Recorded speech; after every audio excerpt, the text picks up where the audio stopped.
Hello friends, வாங்க இன்றைக்கி நம்ம என்ன வீடியோ பார்க்க போகிறோம் அப்படின்னு பார்த்தீங்கன்னா, இன்றைக்கி வந்து பழைய தோசைகளை எப்படி வந்து புதுசாக ஆக்கலாம் 10 நிமிஷத்தில் அப்படின்னு தான் பார்க்க போகிறோம். இப்போ பாருங்கள், இது என்னுடைய வீட்டு தோசைகள் எப்படி இருக்குதுன்னு பாருங்கள். நல்லா வந்து கரை பிடிச்சி போய் இருக்குது, நல்லா வந்து இந்த கருப்பு கருப்பாக இருக்குது. அதுக்கப்புறம் வந்து நிறைய வந்து துருக்கரைகளும் வந்து நிறைய இருக்குது. இது வந்து ரொம்ப நாளாக வந்து நான் யூஸ் பண்ணாமல் அப்படியே போட்டு வச்சுட்டேன். நீங்கள் வந்து இதே மாதிரி வந்து உங்கள் வீட்டில் வந்து தோசைகள் இருக்குது அப்படின்னா, அந்த தோசைகளில் வந்து வேஸ்ட்டாக வந்து கடையில் வந்து போட்டு வேறு புது தோசைக்கல்லாம் எடுக்க வேணாம். அதுவே வந்து ஈஸியாக நம்ம பழக்கப்படுத்தி நம்ம வந்து தோசை ஊற்றலாம். அதை எப்படி தான் பார்க்க போகிறோம். இப்போ பாருங்கள், பின் சைடு பாருங்கள் எவ்வளோ துருப்பிடிச்சி போயிருக்குன்னு பாருங்கள்.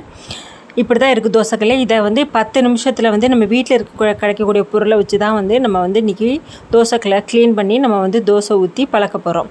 வாங்க வீடியோக்குள்ளே போய் அது எப்படி என்ன முறையில் வந்து நம்ம பழக்கப்படுத்தலாம் அப்படின்னு தெரிஞ்சுக்கலாம். ஈஸியாக செய்யக்கூடிய முறையில் தான் வந்து நான் வந்து இன்றைக்கி வந்து தோசைக்கல்லை பழக்கப்படுத்த போகிறேன். நீங்கள் வந்து எப்பொழுதுமே வந்து தோசைக்கல்லை நீங்கள் க்ளீன் பண்ணுற மாதிரி க்ளீன் பண்ணுங்கள். நல்லா வந்து ஸ்க்ரப்பர் வந்து நல்லா அழுத்தம் கொடுத்து தேய்க்கிற ஸ்க்ரப்பர் ஒன்று நல்லா எடுத்துக்கோங்க. நான் வந்து இன்றைக்கி ஸ்டீல் ஸ்க்ரப்பர் ஒன்று எடுத்திருக்கேன். அதை வந்து நான் இப்போ வந்து என்ன சேர்த்துருக்கேன் அப்படின்னு பார்த்திங்கன்னா, நம்ம வந்து எப்பொழுதுமே பாத்திரம் விளக்குற அந்த சோப்பு தான் சேர்த்துருக்கேன். அந்த சோப்பு தேய்ச்சி லிக்விட்லாம் போட வேண்டாம். நல்லா சோப்பு இருந்ததுன்னா சோப்பை வச்சு நல்லா வந்து எல்லா இடத்துலையும் வந்து நல்லா அழுத்தம் கொடுத்து தேய்ங்க. இப்படி தேய்க்கும் போது என்னாகுன்னு பார்த்திங்கன்னா, அந்த தோசைகள் இருக்கிற அந்த கறி பிடிச்ச தன்மை, அப்புறம் வந்து அழுக்கு எல்லாமே வந்து ஃபஸ்ட்டு ரிமூவ் ஆகிரும்.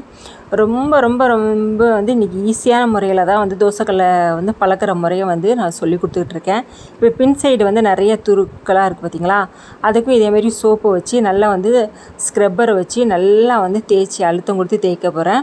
இப்போ தேய்க்கும் போது அந்த துருக்கரை அழுக்கு எல்லாமே வந்து அந்த தேய்க்கும் போதே வந்து வெளியே வந்துடும். பாருங்கள், இதேமாரி தோசைக்கல் இருந்துச்சா அப்படின்னா பெரும்பாலும் நம்ம என்ன பண்ணுவோம், தோசைக்கல்லில் வந்து வேஸ்ட் ஆயிடுச்சு அப்படின்னு நினச்சி நம்ம வந்து பாத்திரக்கல்லில் போட்டு புது தோசைக்கல் வந்து விலை கொடுத்து அதிகமாக தான் வாங்குவோம்.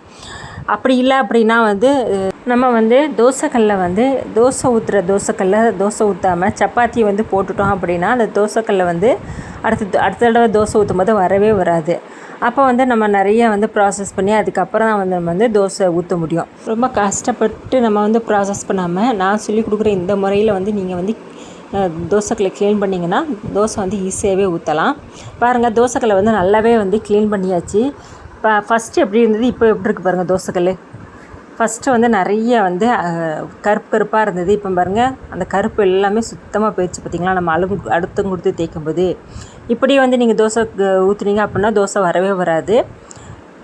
சில முறைகள் இருக்குது, அந்த முறைகளை ஃபாலோ பண்ணாவே வந்து உங்களுடைய தோசைகள் நல்லாவே வரும். இன்னும் வந்து அந்த துரு பிடிச்ச கரைகள்லாம் வந்து கொஞ்சம் இருக்க தான் செய்யும். முழுமையாக வந்து அதை போகணும் அப்படின்னா இந்த முறையை நீங்கள் வந்து பயன்படுத்துங்க. தோசைகளில் கொஞ்சோண்டு வந்து பேஸ்ட்டு போட்டிருக்கேன். பேஸ்ட்டு வந்து எந்த பேஸ்ட்டாக இருந்தாலும் அதை யூஸ் பண்ணிக்கோங்க. அதோடய நான் சேர்க்கக்கூடிய பொருள் என்னென்னு பார்த்தீங்கன்னா, வினிகர் வந்து நான் யூஸ் பண்ணியிருக்கேன். உங்களுடைய தோசைக்கல் அளவுக்கு ஏற்றாப்புல வந்து வினிகர் வந்து யூஸ் பண்ணிக்கோங்க. நான் வந்து 1 ஸ்பூன் அளவுக்கு வந்து நான் வந்து வினிகர் வந்து ஊற்றியிருக்கேன். இப்போ ரெண்டையும் வந்து நல்லாவே மிக்ஸ் பண்ணிவிட்டு, இப்போ தோசைக்கல்லில் முன்பக்கமும் பின்பக்கமும் எல்லா இடத்துலையும் படுற மாதிரி நல்லா தோசைக்கல்லை வந்து நீங்கள் ஸ்க்ரப்பர் எடுத்து நல்லா தேய்ச்சி விடுங்க. அந்த நம்ம வந்து பேஸ்ட்டு போட்டிருக்கிறதுனால அந்த பேஸ்ட்டோட முறையே நம்மளுக்கு போதும். அடிஷ்னலாக வந்து எந்த ஒரு சோப்பும் நீங்கள் தேய்க்கணும்னு அவசியமே இல்லை. பாருங்கள், இந்த முறையில் நம்ம வந்து தேய்ச்சி கழுவும் போது நம்மளுக்கு கொஞ்சம் கொஞ்சமாக வந்து இருக்கிற அந்த துருப்பிடிச்ச கரைகளும் அந்த அழுக்கு குறைகளும் சுத்தமாக வந்து இந்த முறையில் வந்து முழுமையாக வந்து நீங்கிரும். உங்களுக்கு இன்னும் கொஞ்சம் பேஸ்ட்டு தேவைப்பட்டுச்சுன்னா நீங்கள் வந்து யூஸ் பண்ணிக்கலாம். பேஸ்ட்டும் வினிகரும் போட்டு நல்லாவே வந்து நல்லா வந்து ஸ்க்ரப் பண்ணி வந்து தேய்ச்சி எடுத்துக்கோங்க. இது வந்து 2வது முறை. இந்த முறையில் வந்து நீங்கள் வந்து கழுவி எடுத்துட்டிங்கன்னா நல்லா வந்து உங்களுடைய தோசைக்கல்லில் எந்த ஒரு துருப்பிடிச்ச கரையும் எந்த ஒரு அழுக்கு கரையும் எதுவுமே இருக்காது. பாருங்கள், இப்போ வந்து தோசைக்கல் எவ்வளோ வந்து சூப்பராக க்ளீன் ஆகிடுச்சு பாருங்கள். ஃபஸ்ட்டு இருந்த தோசைகளுக்கும் இப்போது இருக்கிற தோசைகளுக்கும் எவ்வளோ டிஃப்ரெண்ட் இருக்குது பார்த்திங்களா. தோசைக்கல்லில் எந்த ஒரு கறி பிடிச்ச தன்மையும் இல்லை, எந்த ஒரு துருப்பிடிச்ச தன்மையும் இல்லை. பாருங்கள், எவ்வளோ சூப்பராகிடுச்சு பார்த்திங்களா தோசைக்கல். நல்லா காய விட்டு நான் காமிக்கிறேன்.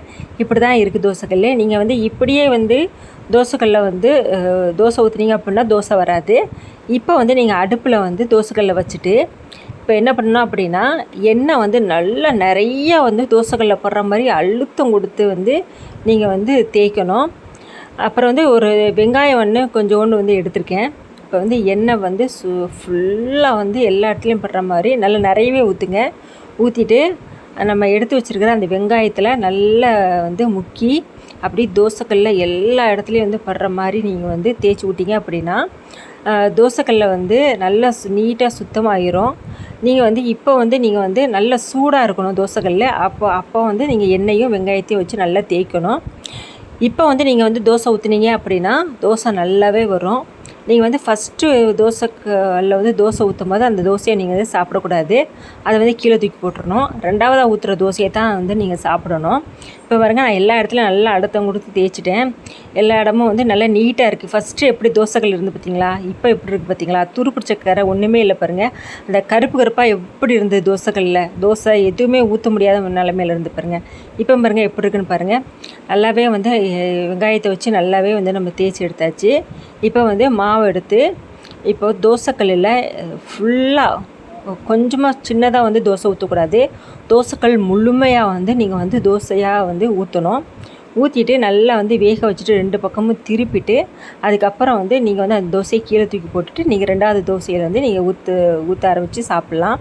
இந்த முறையில் ஈஸியாக எளிமையான முறை. இந்த முறையில் வந்து உங்களுக்கு பழகாத தோசைக்கல்லோ இருந்தாலும் சரி, வேஸ்ட்டான தோசைக்கல்லாக இருந்தாலும் இந்த முறையில் நீங்கள் வந்து பழக்கிக்கிட்டு தோசை வந்து நீங்கள் சுடலாம்.